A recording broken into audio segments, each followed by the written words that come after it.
Well, one of the great texts to come out of India from the original Patanjali about 10,000 years ago, according to the Tibetan, was these Yoga Sutras in 4 different books, which the Tibetan says even the masters study today. Even the 3rd and 4th book are studied by the masters. And it is all about learning to control the modifications found within the personality so that reality appears. In other words, let's say there's one sun, okay? But you've got a wavy body of water. Well, it's going to look like there's 10 million suns, but there's only one because the surface of the water is broken up, okay? So it's fragmented, and we don't see the reflection of the one sun as it is. If the waters were calmed, the waters of the astral body and even the turbulent airs of the mental body, then there would be sufficient calmness in the personality to see reality. So the Yoga Sutras are marvelous because they tell us how we have to, what we should do and what we shouldn't do. The ethics of preparation. They give us the method of pursuing preparation for these realizations. They say, look, you've got to be a moral person, you've got to be a kind person, you have to have all of these ethical considerations. They call them yama and niyama.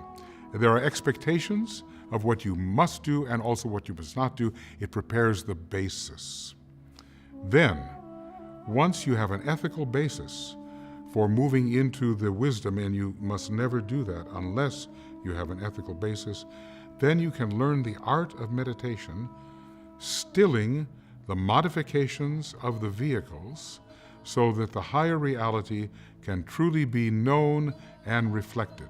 And then it goes on and on and on, dealing with the development of supernormal powers, and done in the most precise way. Because remember, Patanjali was representing the 5th root race. He had this incredibly clear, delineative mind. And so he laid it out in the simplest terms. How it was done with the Alice Bailey group is the Tibetan translated those sutras, and then Alice Bailey made the commentary. It's all very clearly, progressively, step by step, as you would expect with a mental approach, laid out so that we can go from the average human being who can do very little all the way to a Superman who is a master. A master reads the last 2 books, and the amazing abilities that can be developed there are laid out in a way that any disciple can follow and prove for himself. That's the point. You prove it for yourself.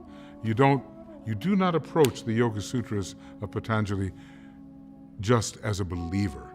You are a doer, you are a thinker, you are a practicer, you are one who works these things out step by step until they are proven realities in your life. So it's a very modern way of approach for the modern intelligent humanity. Use those Yoga Sutras.